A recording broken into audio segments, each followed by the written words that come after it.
Welcome to the Steve and Cimino Says Boom Show issue number 66. Boom.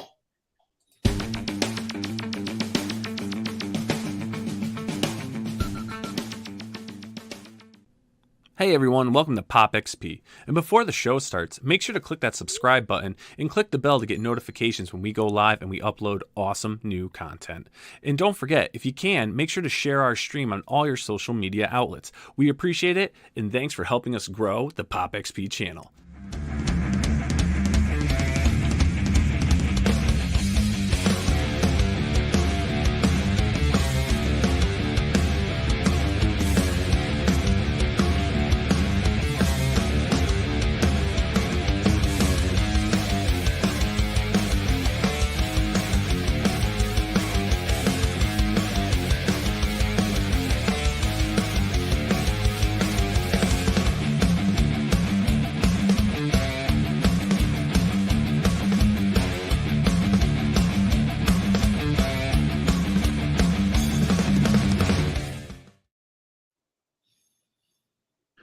Look at that, the drums and everything. Wow. What's up, everybody? Welcome to the Steve and Cimino Says Boom Show issue 66. And we got a good one. We've been pretty consistent with our guests. We've been consistent with our times, and we've been doing pretty good. But before we get into it, now what's going down? I'll tell you what's going down. First and foremost, especially for all those new viewers out there, make sure to look below, click that subscribe button, and smash the bell so you know when we're going live with awesome episodes like tonight when we upload some great new episodes onto the channel. And guys, I'm just ready to wild it out. Let's get cosmic. What's going on, gentlemen? Gotta go cosmic. This is where it's all about. Steve, did you bring the bib? Did you bring the bib? Because there's going to be a lot of drool coming down your face. Are you okay? I took 65 Valium to bring myself down to a normal level, just so that I don't completely go absolutely Cimino-ish. Because, John Cimino can sometimes get really out there. But, yeah, I am doing my best to control myself. Oh, okay. Well, Steve, since you're such a since you want to toot your horn here, why don't you tell us what's going on today? What do we got happening? What's happening? Well, sometimes I just have to pinch myself, because today we are going to be hearing from, and this is no exaggeration, my favorite cosmic creator of all time. And we're putting him up against the biggest names, but we are going to be talking with Mr. Jim Starlin today. And Jim has created my favorite cosmic stories of all time. I can't imagine them being surpassed. And as far as I'm concerned, and I'm going to say something very controversial here. I think Jim, in many ways, was able to surpass the work of not only Stan, but also Roy when it comes to the cosmic opera. Mm-hmm. And that's you're talking about stories that are going beyond the Kree-Skrull War. So, yeah, we're getting down and dirty today. And I am literally, frothing at the mouth, because this is a very special occasion for me. Yeah, I got to admit, it's funny how you say that. Obviously Stan, Jack, and Steve, the bases of the Marvel Universe. But if you look at the MCU, there's two names. Yeah, there's a lot of guys, don't get me wrong. But the two that I see the most of their stuff all thrown in everywhere is obviously Jim and Roy. I give them credit. Once again, yes, there's so many others, but I see so many pieces, and obviously the whole cosmic thing was all on Jim, and he had a nice little appearance too there at the end. I thought he was more handsomer than all the other actors that day. He was in the. It was great to see that, and I love the fact that he had that little appearance. But I have to agree with you with the cosmic stuff. He just took things and went to the next level. Let's take Warlock, for instance. You had Roy takes it out of him, puts that little thing in, puts his little twist in there with Gil Kane, throws a little gem on his head, and then all of a sudden, this guy takes it over, Mr. Starlin, and all of a sudden, you got the new I know you love that costume, Steve, and then we got all these soul gems, and then we got Adam Warlock, and it just goes and goes. It's really amazing the work that he's done, and I once again a tribute to to his legend. I mean, he's one of the greats. You know, we always talk about the greats, but there's some few royal people that we really have to have in that little bubble, and Jim is obviously part of one. And a slightly controversial guy. The one thing I always liked about Jim, he had a little temper. He always kind of threw his weight around, and if he wasn't happy with something, he would make people know about it. And that even lies today when he doesn't get all his trade paperbacks that Marvel sends. Sometimes they throw him one, maybe two, but he has. I like when he goes off, and maybe none, because sometimes these creators don't get them all. You know, so I love that he throws his weight around a little bit because, hey, we all got a little bit of mouth. Me, I got a mouth, right? Okay, so Steve, without further ado, why don't you introduce this cosmic being that we have to know? Yes, ladies and gents, let's bring out Mr. Jim Starlin. Oh, is it? Hello, Jim. Thank you so much for being here. It's always a pleasure and an honor. This is your first time on the show, and thank you for being here. I know you've been on the Pop XP with Niall and some other shows, but thank you for being here with me and Steve, and it's always a pleasure to have someone of your caliber here. But before we get into it, and before we start going into your origins in the comics, you got to get this out of my head. I want to just go straight to it. Niall, show this. Tell me about this, Steve.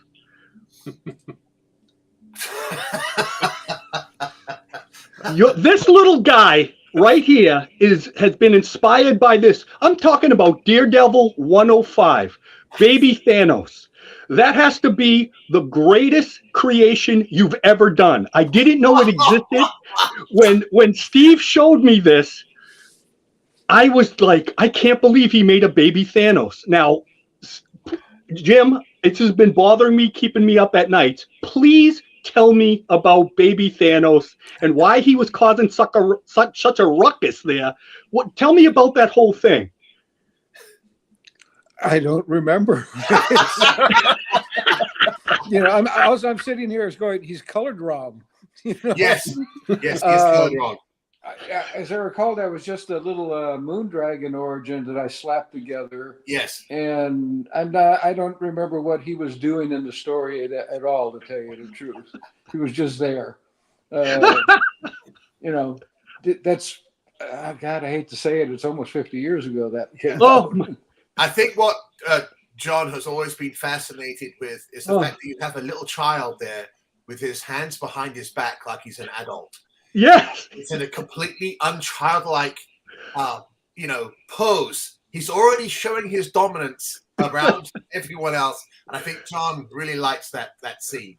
I never even knew about that, and Steve did a review of that comic on this podcast, and I was like, "There's a Baby Thanos!" I just went crazy. I mean, I just loved it. And the outfit, and Steve has dedicated his whole life to look like that. So I'm just saying, it was unbelievable. Jim, I'm sorry. Now I can sleep better that you didn't even remember, but for me, that was the greatest thing you've ever done, ever and ever. Okay. The whole career has gone downhill from there. Yes. I fell in love with it. Okay, Jim, let's go to your origins first. I know that. Let's talk about how you got into comics, but getting into comics as a youngster. What was some of the first comics that appealed to you, and when did you get into them? And then, you aspired to be in the industry. Well, we used to take vacations in a station wagon upstate New Michigan, and it was a 12-hour trip up to Torch Lake, and I would go to the local used clothes place who would sell comics for a nickel, and I just grabbed everything. I remember a lot of Adam Strange's, Captain Comets, a lot of those weird science things, the Marvel monster books, and I'd get some 1950s comics like Captain Marvel, the original one, Shazam, and John Romita's Captain America, odd things like that I just thought, wow, this is terrific. I could only get one issue, so I never knew if there was any story. But I just enjoyed comics. And then one day there was an adventure comic, I think it was, and there was a Green Arrow story that they used to have in the back. And somewhere along the line, inside the splash panel, Lee Elias had signed his name in some shrubbery.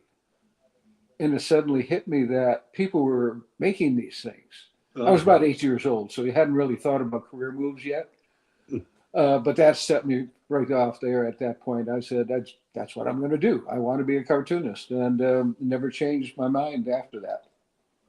Wow. Like you literally wanted to be a cartoonist then, and then you never wavered.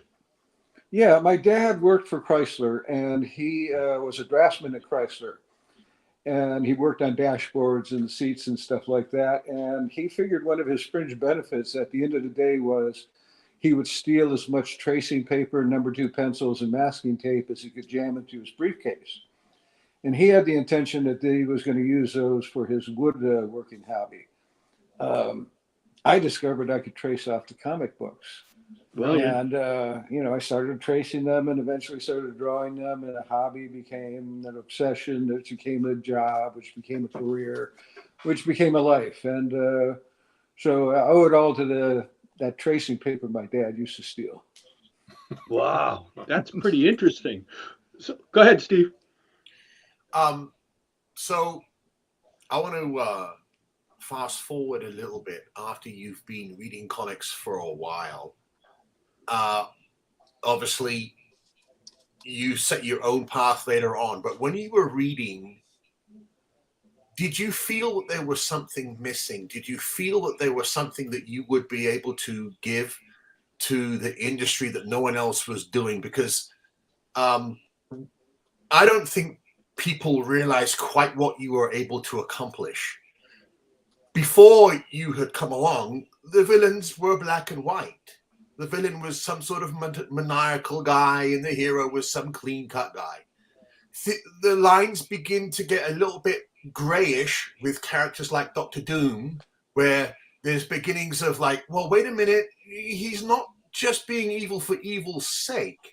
However, when you come along and you bring in Thanos, and then you have a story where he's utterly evil, and then a story where he's sort of the essential to the good guys. And it's like, well, wait a minute, there's a lot of gray going on here.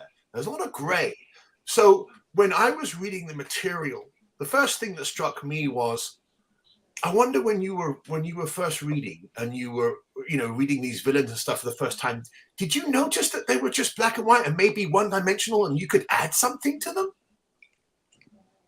Well, it depended on the comic book, like the Ditko, Lee, Kirby stuff. I was always engrossed with that. The variations, there were some things over at DC that were just kind of on the boring side. Fawcett was terribly boring. And there wasn't much else out there at that point. So, I never really thought about it much other than the fact that I thought I could draw better than some of them. I was wrong at the time. They were professionals. I wasn't. I only learned that when I became a professional and said, oh, okay, I still got some work to do. And basically, no, I came in at a time when most of the professionals from the 40s were beginning to retire. And there was an influx. There was Simonson, Kerr, Chaikin, Brunner, Jones, Wrightson, Kaluta, all these fantastic, talented people coming in at the same time that I did. And we would meet up at Frank Brunner's place. Him and Jan had First Fridays. And so all of us came together and we'd get drunk and show each other our artwork and talk about stuff. And that was the gestation point of saying, I want to leave a mark other than just working. I want to do something new and different. And those guys, each and every one of them inspired me in some way or another. So that was basically, I didn't get into being dissatisfied until much later. Yeah, but a little before that, Jim, when did you think that, like, when did you even try to start getting into the comics? Like, how did that come about? When I was in the service, I worked in a photo lab, and they would have paper that would go out of stock. You know, it was out of date, and they had these 11 by 17 sheets. It was aerial photography paper, and it had emulsion on one side, but it was just paper on the other side. So I started drawing Hulk stories mostly because the Hulk was the easiest one to draw. And I would send them in to Marvel, and they go, very nice, but you know, no thanks.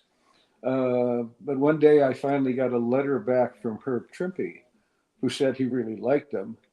And so that fired me up tremendously. And when I got out of the service, I spent a little time at junior college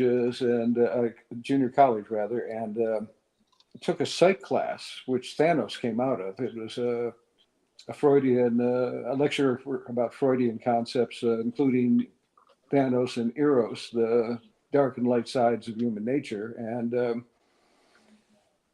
so I came in with a little bit of a different grounding than what had been the typical cartoonists from the 40s. I mean, they came out of World War II and, you know, the 40s and 50s and 60s. Plus, when I got there, I started getting turned on to other sorts of literature.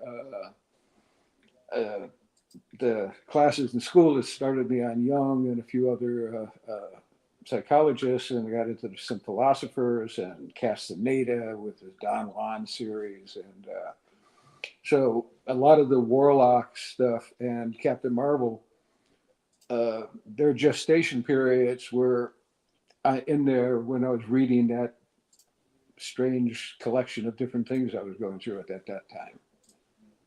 Wow, that's very. Go ahead, Steve.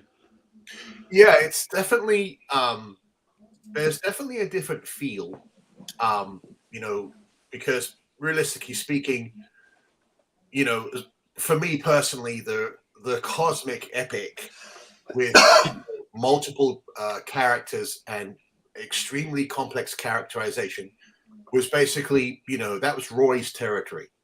Roy came along after the Kree Skrull War. It was like the gauntlet had been thrown down, and it was like, okay, here's the Kree Skrull War, here's the history, here is the magnificence of the Marvel Universe, and I'm going to use all these different points.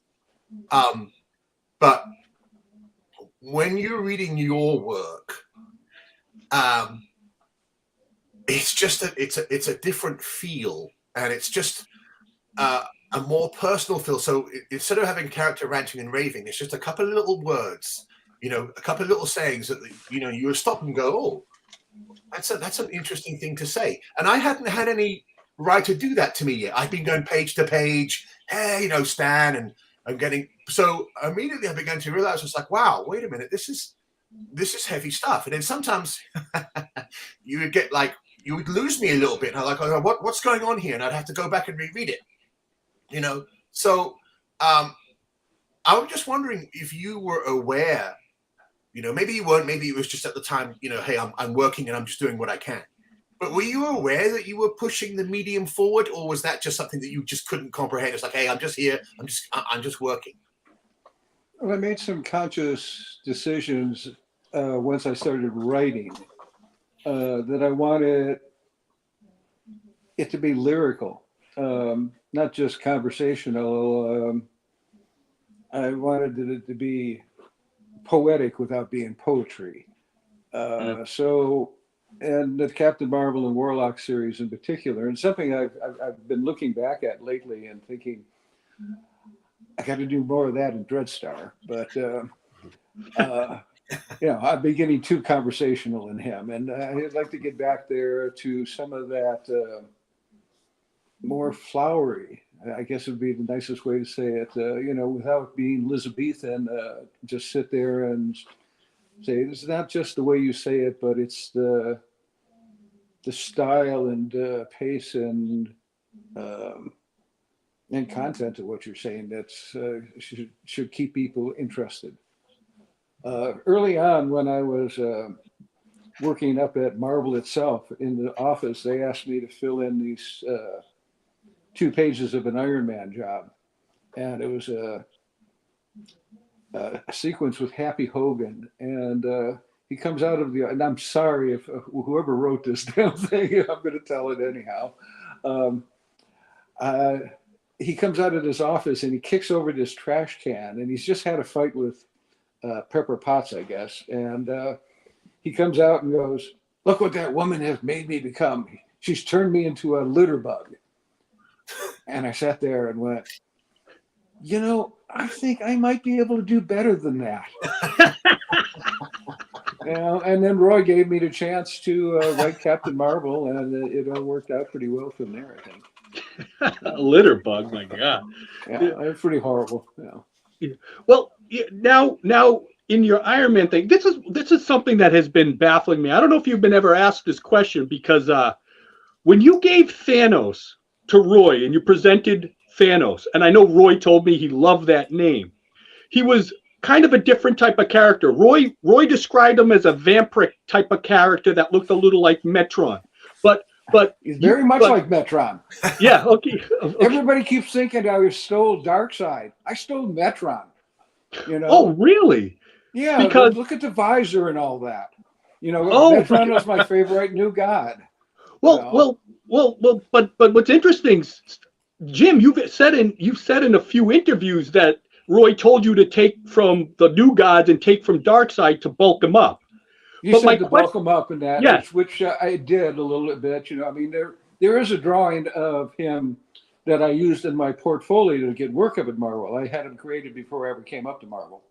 But my question is this: when you bulked him up, and then he became so much better that's when I think Thanos took his full form. But my question is this: what was your idea of Thanos before he was bulked up? Did you have an idea of how that character was going to be portrayed? Because obviously with the bigger size, you made him a lot more imposing in the Iron Man issue and stuff. But I'm just thinking, did you have any ideas how that character was going to be before he was bulked up and all that? I was always curious about that. He was a baddie, his first episode, he's just a baddie. There's nothing special about him. He was a work in progress. He always has been. One of the things that has driven editors that I work with crazy is they like to get a synopsis, and they expect you to stick with it. And I never did. I just, it's okay. That was the nice thing about working with Roy, because Roy was the editor of all the books with no assistant editors. And I remember coming in one story conference with him, and I walked in and he said, who are you using as villain? And I said, Super Skrull. And he got, go. And I went, excuse me? Don't you want to talk about it? Nope, go. And that was it. And Roy had faith in me, and I've always been in his debt for that. Yeah, he always told me that, like, he never had to worry about you. He always said that Jim always delivered. Like, and I think that was one of the great things about Roy, was the fact that he let you guys create. He let you guys have that freedom, because today, as you probably know, in today's comic book, how does a creator create today in Marvel or DC with a million stipulations to try to, like, that you got to narrow it down? It's got a whole different world and stuff back then. So I think that's a testament that we saw your genius come out on that. And so I find that very interesting. Go ahead, Steve. In regards to your art, and who were your inspiration? Who were you looking at, either from the past or contemporary, that you thought was like, wow, wait a minute, I really love this guy. I want to see if I can get to the same level, because your art definitely has a certain flair. As soon as anyone sees your art, doesn't matter where they got. That's Jim Starlin. So I'm just curious, who were you thinking of, like, oh my God, this is the standard, this is what I want to reach? if you just look at the first issue of Iron Man, Thanos, just pure Kirby. Kirby and Ditko were my gods. As I was coming in there, Buscema was showing up, and as Buscema being added, Neil Adams, Gil Kane, all these guys were influencing me. So I'm a mixture of everything that I looked at, and I loved Kirby's dynamics. I tried to emulate Buscema and Kane's anatomy, never very successfully, I'm afraid. But it's just everything came in, and plus I came to New York, and I was going to the Met, and they would have these giant Tieplos at the top of the stairs, and just different things like the statue of Ugolino and his sons. Just suddenly finding there was so much more depth to art than I had realized, and started wanting to add that kind of dimension into what I was doing. The reason I say that is because, obviously my main guy is John Buscema. I'm a John Buscema fanatic. I'm also, of course, a Kirby fanatic. Less so with Steve Ditko. But there was Steve was all in the head. Steve's in the head. It's not visceral. It's all in the head. Yes. Yeah. But there are certain drawings and panels that you did that would literally stop me, and then I would just stare. And one of the first panels of that was when Thanos had in the first fight with Captain Marvel, and Captain Marvel had hit the cosmic cube, and you see Death's face as a woman, and she's got her face there. It's just a little bit in shadow in her eyes, and I was just like, what a beautiful drawing. I stopped and just looked at it. I was like, this is magnificent. Even I would I wouldn't mind going up and seeing Death if she looks like that. Klaus Janson helped that book a lot. Yeah. But that's, again, I don't know whether you've been told that before, because most people are into the bigger stuff, but those little moments, and secondly, another moment that really struck me, which I thought was extremely powerful, was when Warlock finds the badly beaten Gamora, and there's a little angle where her face is like half in shadow, and again I stop and I'm just like, this is just a beautiful piece of work, and I'm just wondering, I know this is asking a lot because it's going back a long time. When you looked back and you did that drawing, I mean, what was your feeling? Was it like, oh my word, I think I'm doing a really good job here? Did you have any idea that you were going to affect people all these years later with those magnificent panels? No, but I remember what I was being affected by. I was going through a stage during the Warlock series of looking at Sternberg's Marlene Dietrich movies. Everything from the Scarlet Empress to, Shanghai Express. They were just these great little black and white things along with the lines of Orson Welles' Citizen Kane. Just, we may have been working in color, but we were working in black and white to start off with. And those old silent films and that were inspirational, not only for me, but I think a lot of artists. I know Bernie Wrightson was very struck by these old films. Of course, he was all into the Frankenstein movies. I couldn't get him to watch a Sternberg movie to save his life. Oh, but to go back on with your art, to finish what Steve was saying, your art affected me a different way. I remember seeing your Captain, I remember Marvel made these cards back in the late 70s, and as a kid I had it, and they used your Captain Marvel image on the card. And I just remember John Romita's hat, though. Oh, right. But I always was fascinated by the physique, and I was like, your characters were a lot more ripped. Now, every superhero was ripped at that time, but the physiques were ripped. And even as a young kid, I was like, I didn't know who you were or what, but your drawings appeared like they just impressioned me, and I got I'm big into Bruce Lee, and he's who I always modeled my physique after. But your physiques reminded me of that because they were just more ripped than the other heroes. And like you said that your anatomy was okay, but it fascinated me, and it was so much better than I thought a lot of the others. And so, case in point, Niall, can you put this up? This was another image that just blew my mind. Oh, that's horrible. Look at the Hulk's rib cage. Oh, yeah. Oh, it's so small. It should be down a bit. I mean, all I see is the bad stuff, this old stuff, you know. No, Jim. I don't have a never screen die, like Jim. this anymore. Jim, I'm sorry. That I first saw that on the lunchbox, but when I saw that in the comic, I was like, that's one of the greatest Hulk pictures of all time. And to hear you say that, shame on you! Shame on you! Shame on you! We season and we change, and our desires are such that you know, I really like what I'm doing these days on Dreadstar, and I actually understand the body better now than I did then. It got me though. I was doing Jack Kirby and trying to put Jim Steranko's musculature on him, and you know, sometimes it worked. And that particular Hulk figure, the big one in the center, I didn't think worked too well.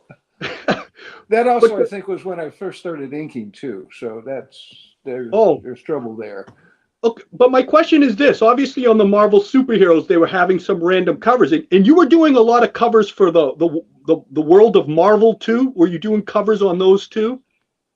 The world of Marvel. Yeah, well, you mean the mighty world of Marvel, the English. The mighty world of Marvel. Those... Oh, the English ones, yes. When they first started, we did like the first. I think first 20 covers or something like that. I penciled maybe the first 6, and then I just started farming it out to everybody. I would do the layout, and then they would tighten it up. I was working with Bill Dubay and Al Milgram and stuff like that, and people like that. And I wanted, you know, what I really wanted to be working on is the inside of the books. I didn't really care for covers that much.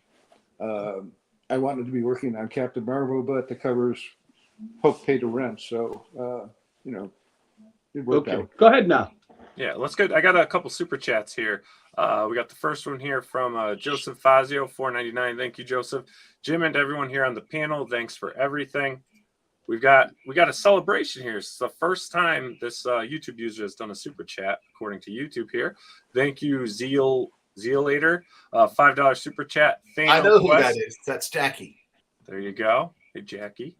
And then Neon Knight Rider, $5 super chat. Thank you, sir. Jim, why go to First from Epic? I hear First Comics had a bad deal for ownership rights. Was Epic that much worse? Why not Eclipse, who had a great deal?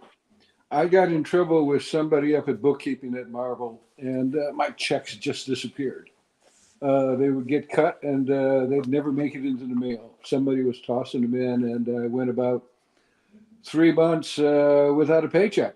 Jim Shooter, who was the editor up there, tried his best, but somebody decided they wanted me out of there, and so I just I had the contract. I broke it and took it over to First. And First was okay.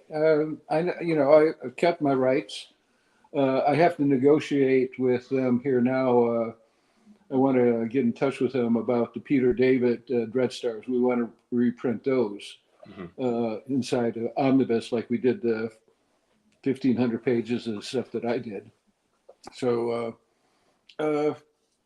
First was all right. I mean, they didn't last, but they were all right while they were around. Mm-hmm. And, wow. And then my question to you, because your covers are great, your sequential art, your interior art's great. You have such a director's eye.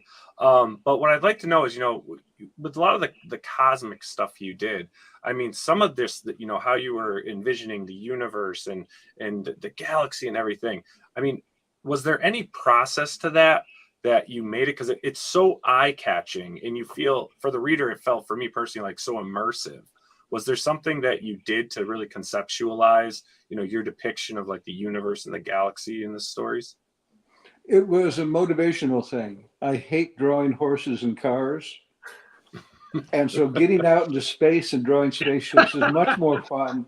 You know, you don't need that French curve to get the hood right, or you don't have to understand the strange anatomy of a horse. You can just go to town there and throw a million little spaceships in there. It's kind of frustrating now because when I started back in the 70s, it was mind-blowing stuff. But now any frame inside a science fiction movie with the computers, it just blows anything away that we could have done. And you know, I could work with a week on a drawing. It would never be as good as, say, like one frame out of The Hobbit or something like that. Yeah. Yeah. Wow. Jim, what I wanted to ask you was what was the incident with Stan Lee in Iron Man that got him so mad? What was that incident? Tell me that. Tell me what happened there. I want to hear it straight from you. Well, they had me do 2 fill-in issues while George Tesco was having some elective surgery, and we did the Thanos one, and then with Mike Friedrichs, and then Steve Gerber and I did an issue afterwards that featured a crazy magician called Rasputin or something like that. And it was a humorous story. We didn't remember ever there being a humorous Iron Man story, so we made it funny. And Stan saw it and hated it and fired both Steve and I. And you know, I was stunned. I said, "Gee, I really worked on that job." And Roy felt bad for both Steve and I and said, "Hey, Steve, wants you to do Man Thing. And Jim, we got this book that, well, we hope you can get an issue out before we cancel it, because the initial sales on the first 2 issues have just been abysmal." And they said, you know, give it a shot, and, you know, we'll see if we can find you something else after this thing gets canceled. And that's how I ended up starting on Captain Marvel. Yeah, so it always works out when I get fired. When I lost my work over at DC because of the death of Robin, I ended up going over to Marvel and doing the Infinity Gauntlet. So it all works out. Oh yeah, worked out good. Now, Go ahead, how did you lose your work from the death of Robin? They never told licensing that they were going to kill Robin. Oh wow! And so when it happened, they hit the roof and they started going down the corporate ladder to who to blame. Oh wow! You know, and kept going down and down until you got to the artist writer, and it didn't get any lower. You know, who was it going to blame? The inker? You know? So within a couple of months, all my work up at DC just dried up. It just disappeared. Oh wow! I didn't know that. How would they not know about something so big? That's such a big thing. Yeah, well, you know, foresight. What can I say? Go ahead, Steve. You know, it's funny. I'm not a big DC guy. I've read very, very little, and when it comes to Batman, I've read even less. However, I remember hearing all the hoolah about this story, and I was like, "Oh, come on! Let me just take a little look at this thing." And there's 2 parts to that story, which. I mean, the scene with Ayatollah Khomeini, to me, is groundbreaking. It would never happen today. There'd be 12 million people fired, 50,000 lawyers getting involved. But the little scene where you see the Joker is astonished. Because, you know, this is the Joker we're talking about. He's not astonished by anything. He's not taken aback by anything. And he's like, oh, wow. And you just see the Ayatollah, that one scene. But then the scene with the, the iron bar, and it's just coming down and down and down. It's just beating this poor little kid. And I remember thinking to myself, wow, DC's really changed. DC's really changed these last couple of years. I didn't realize they were doing this, obviously my work is always back issues and I'm selling stuff like that. I'm telling you, whenever we get like a run of Batman in, I pull those issues aside. I put whatever price that I want on those. Someone will come and say, do you have death in the family? And I'm like, you don't have it yet? Well, no. I'm like, okay, boom. It is an eternal seller. I know that you must have had a tremendous amount of money come back on all the trade paperbacks on that story. So yes, all the cosmic stuff that you're famed for, but that little Batman story is, I think, one of the most significant Batman stories of the last 40, 50 years. Well, thank you. It was fun. I mean, I sort of came in through the back door on Batman. Then he needed a fill-in issue, and then he needed another. And after about the fourth one, I asked if I was the regular writer on Batman, and he said, "Let me think about it." And so we just kept going, and I started working with Bernie Wrightson on Batman stories, The Cult, and we had a great little time with that.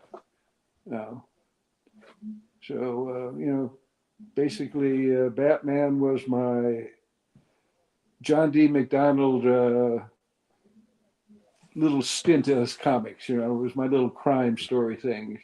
Just something different, and I had a lot of fun with them. Of course, Batman was one of my favorites as a kid. I mean, Superman was okay. I mean, I'm a child of the '50s, so back then, we had Superman, Batman, and Wonder Woman, and that was it. And the monster books were DC. So Batman, despite the typewriters and all that, I always found him much more fascinating than Superman, and I had more of an affinity toward that character. So after you get thrown off of the book and out of DC, you're going to come back, and this is the part where most of our modern people are going to be like, yeah. Of course, we're talking about 1990. You come back onto the Silver Surfer. You're there on issue 34, and for me specifically, it was a moment of great joy, because the first time that I ever saw Thanos was not actually in a comic story. One of the kids brought the official handbook of the Marvel Universe, Book of the Dead, into the into the school one day, and I was just flicking through, and I stopped on the Thanos entry without knowing anything. And I just was mesmerized by the size of this guy and his look. And I said to this is my little guy who was my little Jedi. I was like, who is this? What's he doing now? And he goes, well, he's dead. He's never coming back. I was like, what do you mean he's dead? I couldn't believe that this character who looks so great was dead. I was like, you mean I'm never going to read a new story? Fast forward all those years. You come on, it's Silver Surfer 34. It's 1990. I've always had one question for you. When you were going to be coming on that book, had you already mapped out your arc of what you were going to do? Or did you get on the book and then just roll with it? Roll. Marvel didn't realize for the longest time that whenever they hired me on a job, whether Captain Marvel or Warlock or Surfer, that what they were actually getting was a Thanos story, rather.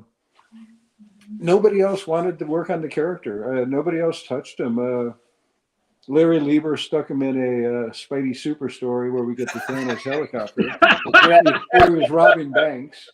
Oh yeah, that one, yes. Jim. Yeah, we know. Yeah, and Mark Waid stuck him in a Khazar story because they took away the X-Men villain and they made Andy Kubert redraw all the things of Thanos. And that was another very appropriate battle. I thought, why isn't there just a big red spot on the thing where Khazar should be? But okay. I used that one to tease Steve with that one. Yeah. That one, the Khazar one was so bizarre. He got beaten for love. Drawn, but just and Wade came up and told me this later on. He said, "Gee, I'm really sorry about that." So years later, but Thanos was always my baby. If I came back to Marvel, it was to do him. If I went over to DC, I created Mongol so I could do something like Thanos. Mm-hmm. I find the bad guys interesting. Just more complex the character is, the more I enjoy working on them. I think, Jim, in a way, you've answered a lot of questions by saying no one wanted to work on him for a while, because if there's any character that's being created and is now part of the Marvel universe, I don't think anyone has a singular voice as Thanos does through you. Any other writer that has come along has made it a mess, made it clunky, or done something that's totally, head snapping. Like, what in the hell is going on here? That would never happen in a Jim story. Ugh. And I really do think that this is a perfect example of what happens when you don't, when you have a character that you give birth to, you give it to the Marvel universe, and then there's the disadvantage of other people coming along who can come along and taint or damage the original vision. And I think when it comes to Thanos, what I'm about to say right now may piss a lot of people off, but I'm going to say it anyway. There was a little limited series that came out a couple of years ago called Thanos Rising. And it was Jason Aaron doing the writing. And then in the first issue, it's revealed that Thanos has had kids, has been going around having babies. Yeah, All these different women around the universe. And I remember I threw the book across the room. And I was like, we're talking about a character that hated life and did everything he could to end it. He wanted to marry death itself. And we have a writer that's coming along here that's saying, oh, wouldn't it be good if we keep seeing he's going to go and kill all these babies because he was, he was in the mood. So I don't know whether you take great pride in it or whatever it is, but as far as I'm concerned, there's only one person that can write Thanos. I don't care who it is, and the only person who can do it is you. Anyone else is just a pretender. They can't get it. Well, they didn't want me to do Thanos when I came back there. When the movie started, everybody else had claims on Thanos but me. They finally let me do the graphic novels as long as I kept it on the universe all to itself, which is fine by me. I had fun with those. I had 30 years where nobody bothered me with it. It was just my character. I can run with it. So, again, nice library for it. What they do with it now is their business. It's a corporate property. I don't read any of that stuff. Once I'm off a book, I never look at what comes afterwards. Yeah, that's funny. That probably helped you. That probably helped you. Well, I don't think I'd want anybody looking over my shoulder. And plus, usually early on before I had this rule, I found all it did was tighten my sphincter. So why put myself into that position? Wait, Jim. I have to admit, I have to ask you this. As other people, Steve, this is another one. I mean, you had that Khazar who should have been just a blot. But what about Squirrel Girl? Like that's the thing that drives Steve crazy, me and Steve crazy. Her whole thing now is that she defeated Thanos. Like, I mean, like that. And you talk about such a, like Roy says, and like you said, it isn't really Thanos unless you do it. This is all just kind of like Elseworld Tales or something. I agree. Like, it's just, they took him so far away from who you originated him as. And to be honest, your original stories are better than all this stuff that's coming. They just don't have a grip. I'm just saying, like, it just baffles me how they use that to enhance other characters. And it's just like, it doesn't make any sense to me. And like the value of those characters are lost in my eyes when they just try to do that. I don't know. Did you ever see that? Did you ever see that issue, Jim? I've seen panels from it. There's a panel where he's over looking like he's about to get a proctoral exam, I remember, but no, I've never seen the book, no. Oh, God. Squirrels. I don't know. Go ahead, Steve. Oh. Well, again, I think it's and it segues quite nicely into the work you're doing now, of course, with Dreadstar. Dreadstar is your baby. You own it. You can do whatever you want to do with Dreadstar. No one else can come along and ruin it. No one else can come and give you an edict. No one else can say, oh, we've got another plan. Oh, I'm the only one who will ruin Dreadstar, and I have on several occasions. I got bored with the hoodie thing, and I turned him into a superhero for a while, which was fun, and then it was good to get back into the hood and all that. Now it's 25 years later, and I'm working with these folks at Monkey Wrench Press. We had started off at Ominous, and they sort of disappeared. It was dissolved on us, and it's been really interesting. I mean, it's a startup company, so we've had our hiccups getting the first books out. The second graphic novel is now been printed. It's being shipped back from China at this point. Its arrival is imminent. We have fulfilled the Kickstarter things on the digitals. Now we're, as soon as the books come in, we're well into the third book as far as inking and coloring goes. The fourth book, I think I'm at page 55 on the pencils. I'm way ahead of everybody else. It's planned as a 5-issue arc. First one was Dreadstar Returns, then Dreadstar versus the Inevitable, which is sort of our pandemic story without being a pandemic story. It's about having to accept that there are certain things you can't change and how you adjust and work with that. The third one is Dreadstar versus Dreadstar, family drama. Something happens in the fourth book, and we call it Where's Dreadstar? I did a Where's Waldo cover for it. That's cool. And I haven't got a title for the fifth one yet, but I know what it is. It's the climax, and it's a big. Jim, was there ever any interest for like a Dreadstar movie? Did any of that stuff? I think I remember reading something that there we was. We had a deal with the Sci-Fi Channel at one point, okay, to do it, and unfortunately, my producer died. Mm. And when your producer dies, that kind of puts a pall on the situation until the option runs out, and then afterwards. Afterwards, I didn't work hard at it. Now I'm working at talking to folks, and I think we have a shot at getting. I don't want to do a movie. I want to do a series. Okay. The story is much too complex to be popped into an hour and a half, 2 hours, even 3 hours. It needs to go over seasons, and I'm working with a fellow out there right now who's a script writer, and we're going around, and once these strikes end, we'll see what happens.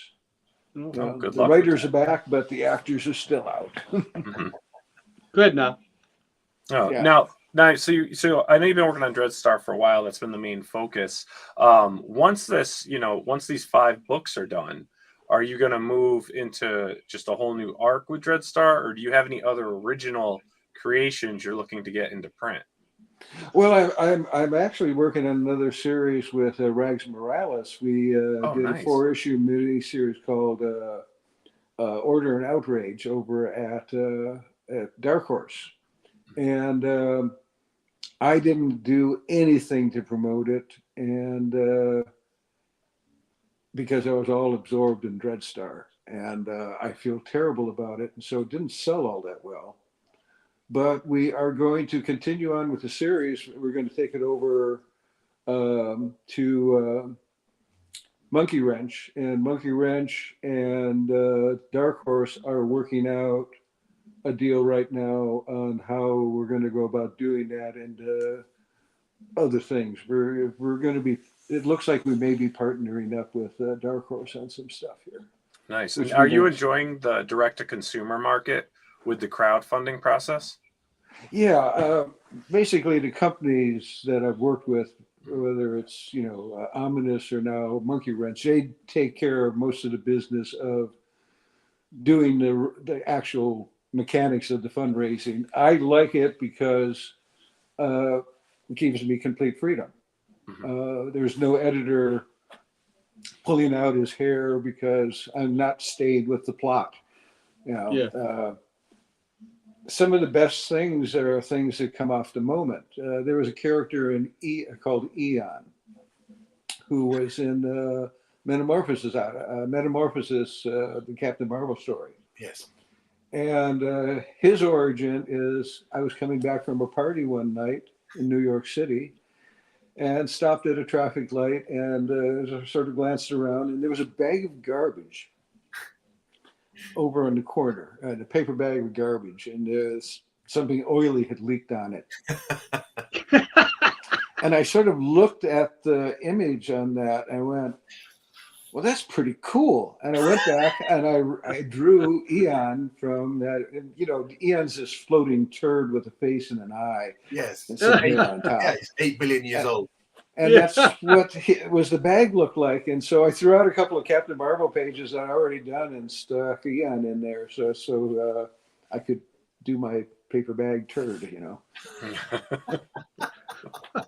You would have never guessed that origin for that character in 1,000 years.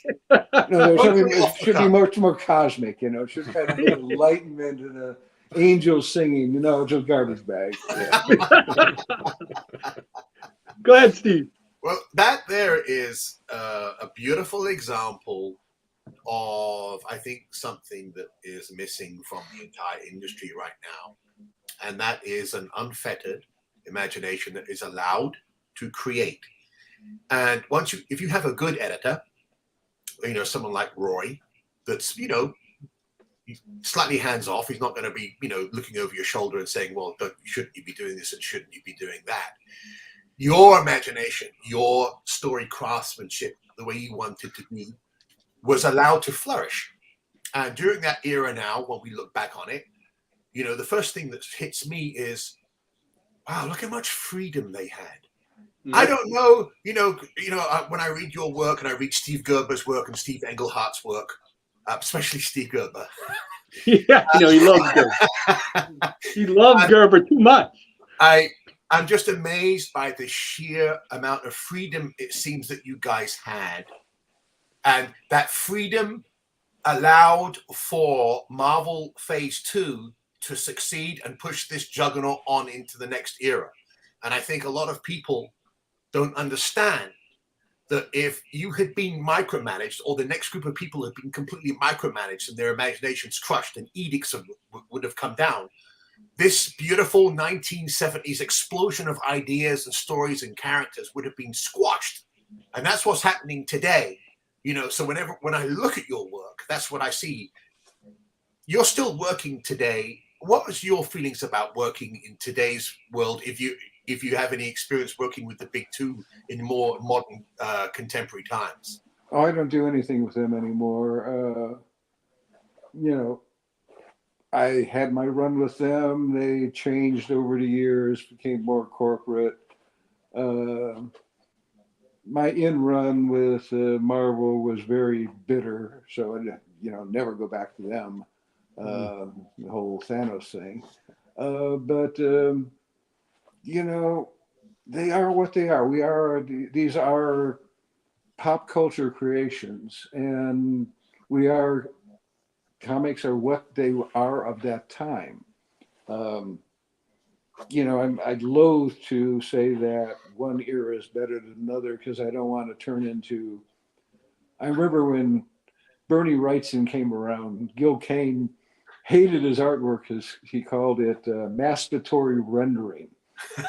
And I went, Jesus, no, I'm never going to go on to that route, I mean, things progress. Now we're getting the computers in that we never had before with the coloring. AIs are going to be working into the artwork as we go along here. I don't have the fear of them that a lot of folks do. I think they're just going to be another tool. It's going to be the artist working with an AI that's going to give you creative stuff. I've played with things with like the Wonder AI, and I find it has absolutely no imagination whatsoever. It just is, you say, give me a doorway with skulls around it, and it's the most boring things you've ever seen. You have to but I also find that I'm utilizing it a bit into backgrounds and stuff like that, so that it's a fragment of the work and using that as a tool rather than using that as the artist. And I think it's going to be like the buggy whip. It's eventually going to disappear. We're not going to be working on anything but computers eventually. I know I'm one of the few guys who are still working on pencils and inks. We have gone into coloring and lettering on the computer, but I've always wanted to incorporate whatever comes along rather than be afraid of it. And so, when computers came around, I was telling everybody to latch on and learn those, especially the letters and colorists. And I've had a number of folks come up to me, like Jack Morelli, who's going to be our letterer on Dreadstar, saying how, if he hadn't listened to me, he wouldn't have any work today. So,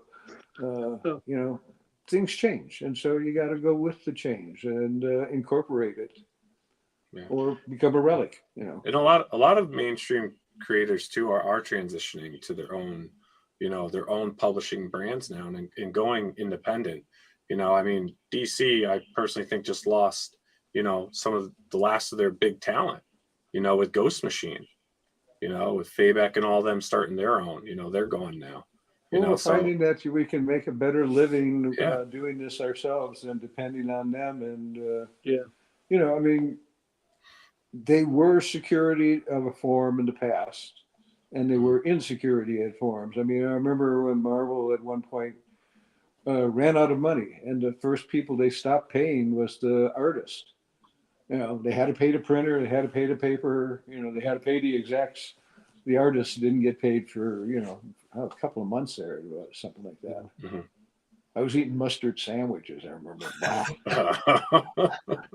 Wow. Mustard on top of that. Oh, why? Really? It's funny too that how the industry has changed, because the only thing that keeps it alive is the IPs. It's just like so much of it is just like the characters, because obviously, as you haven't read any of the stories, I try sometimes. I haven't bought a comic since 2003, so just so you know. But sporadically, sometimes I'll look, and it's just like it's so far beyond me, and I just don't get it. It's just what sells this stuff too is variant covers. You got one comic that you got like 20 different covers. Like, how much is it really selling? I remember Roy telling me that if it sold 200,000 copies back in the day, that was on the chopping block, because that wasn't and today you got lucky if they sell 20,000. 20, and a lot of these books are going 7,000. Yes. Yeah. And Steve can attest to this, working in Torpedo. Geez, thank for Steve. He's always guiding them to your comics. He's one of the last guys that's online that really advocates for that. So I want people. People are so short-sighted. I love when they read the older stuff, like you, Claremont, Roy, the Jerry Conway stuff, the Marv Wolfman stuff. It's such a testament of why we're here. It just drives me nuts when you talk to kids today, and they have no idea.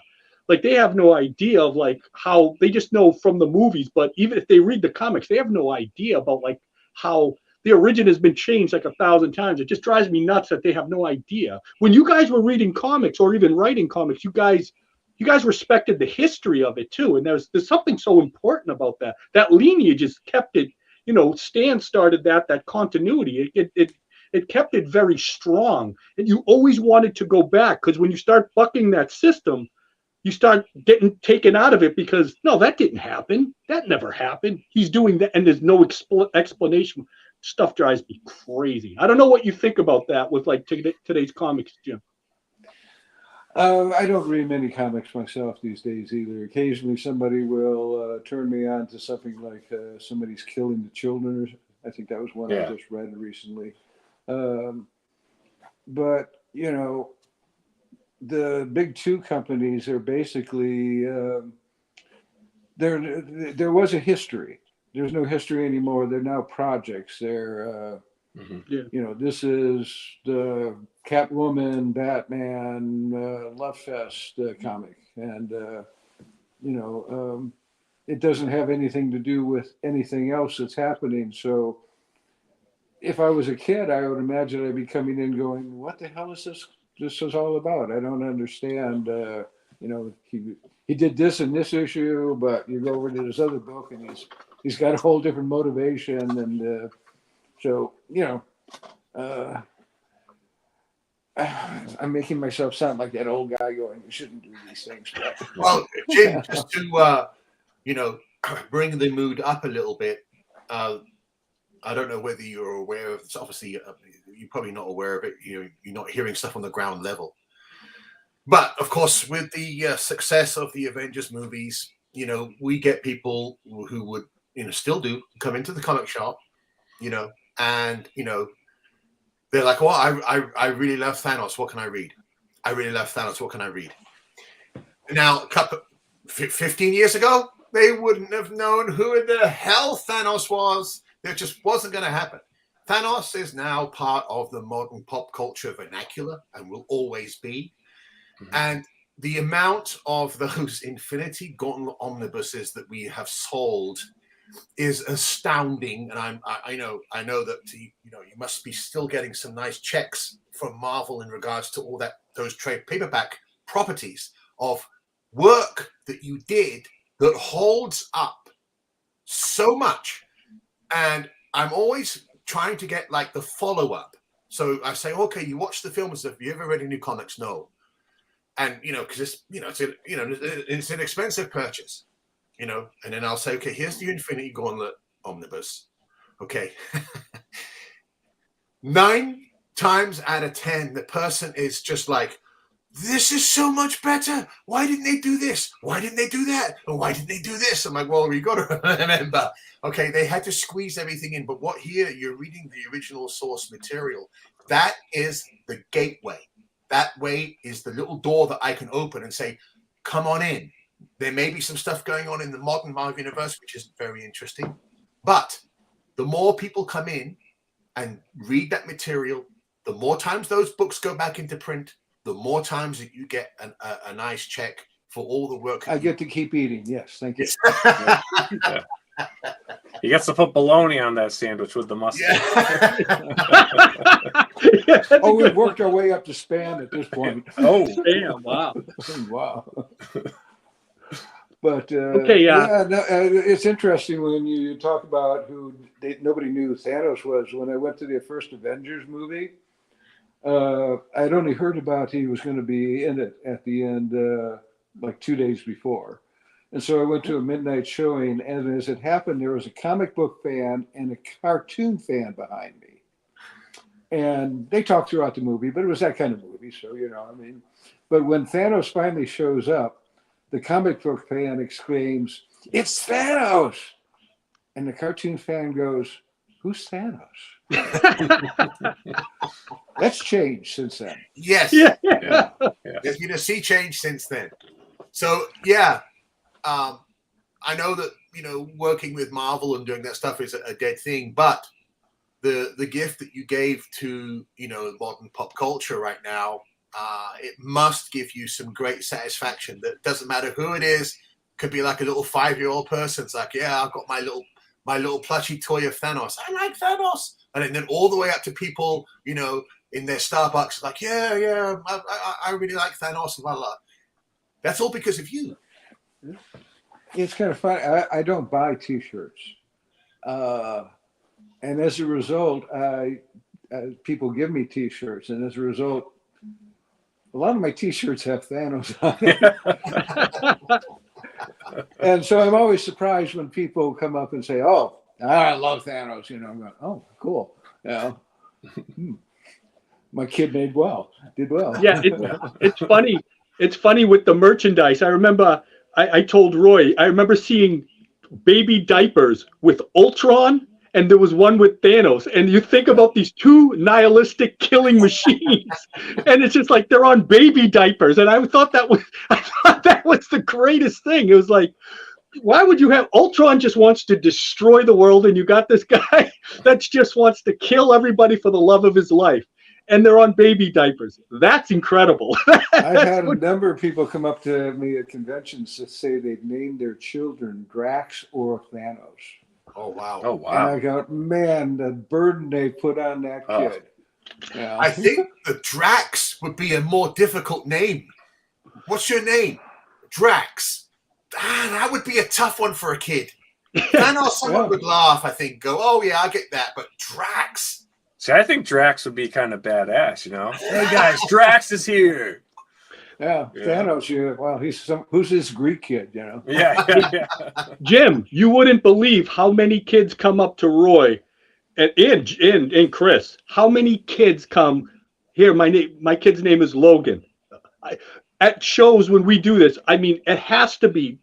I've never done a show without Roy that there hasn't at least been one kid. But we're talking, and it's just like you just see how it's so into the culture that I mean, that's got to be pretty impressive. You put your stamp on the world. You know, I mean, you, Roy, Stan. I mean, I know once again, I pop tell all culture. 50 years from now there'll be something else.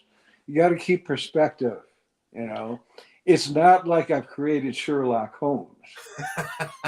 If anybody knows who Thanos is 100 years from now, I would be more surprised than anybody. But, Holmes, maybe it'll be the Adventures of Dreadstar. That would be 100 years from now. That's the one I'm hoping for. I think he's the better of the son. When they did that snap thing, they had a computer. You could go online and find out if you survived the snap. Oh. I didn't. Yeah. So I think of Thanos as the ungrateful son and Dreadstar's the good son. Yeah. I saw that you posted that. I remember when you posted that, Jim. That made me laugh. Like, yeah, you didn't survive the snap. Yeah. Okay. I know we gotta. I know we gotta get you going out of this. So, but before we wrap it up and give everybody a last talk, Jim, would you write a comic if it was baby Thanos riding the Thanos copter? Like he had to, would you have anything to do with that comic? Probably get sick on it when I saw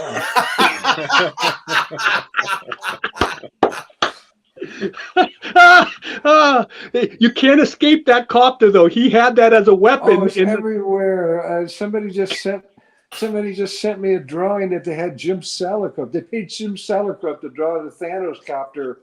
And this guy sends it to me. He goes, it's a gift. And I go, well, thanks, I think.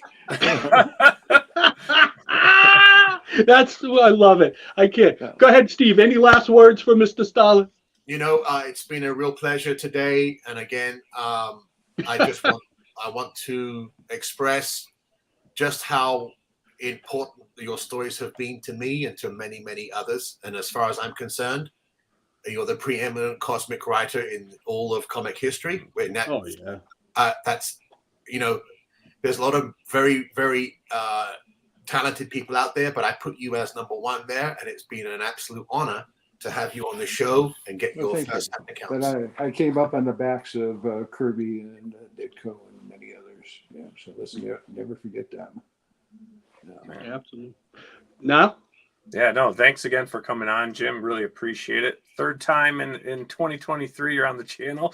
So we're always happy to have you on. And again, it's always a joy to talk to you. You've been an inspiration to me as an artist, as a creator, and everything I do. And like you said, standing on the backs of these guys, you stood on their, we stand on the shoulders of giants. You did that. We're standing on your shoulders creating, and you did them right. So that's why that's why you have a kink, because you got like 230 pounds on you. But I've been blaming it on handball. Well, it's us trying to live up to what you've done, and I really appreciate everything you've done for the industry and for our imaginations. Jim, one more. If I get a baby Thanos tattoo, will you sign it? I'll never talk to you again. At least you didn't ask where the tattoo was going to be. Especially that. Hi. Well, thank you, Jim. It's been an honor for you to have you. I hope you had a good time. And you just like Niall said, Steve, we appreciate you being here. That you're one of the greats, and you put your thumbprint on pop culture. And you say Somebody just thanked me for Brazil. What did I do for Brazil? Oh, he said thanks, Mr. Starlin. He's in Brazil. He's in Brazil. Okay. Yeah. I said I didn't create that. But you put your thumbprint on pop culture, and you said they won't be remembered in 100 years. I'm betting they will be. And I know Steve and Niall will attest to that. So once again, thank you so much. It's been an honor. Steve, get us out of here with Mjolnir. Boom. Hey everyone, thank you for joining us on Pop XP. If you haven't already, make sure to click that subscribe button and also click the bell for notifications when we go live and we upload some awesome new content. Also, don't forget to head on over to Twitter and follow us at the Pop XP and over on Instagram at the Pop XP. Thanks again everyone, and we'll see you soon.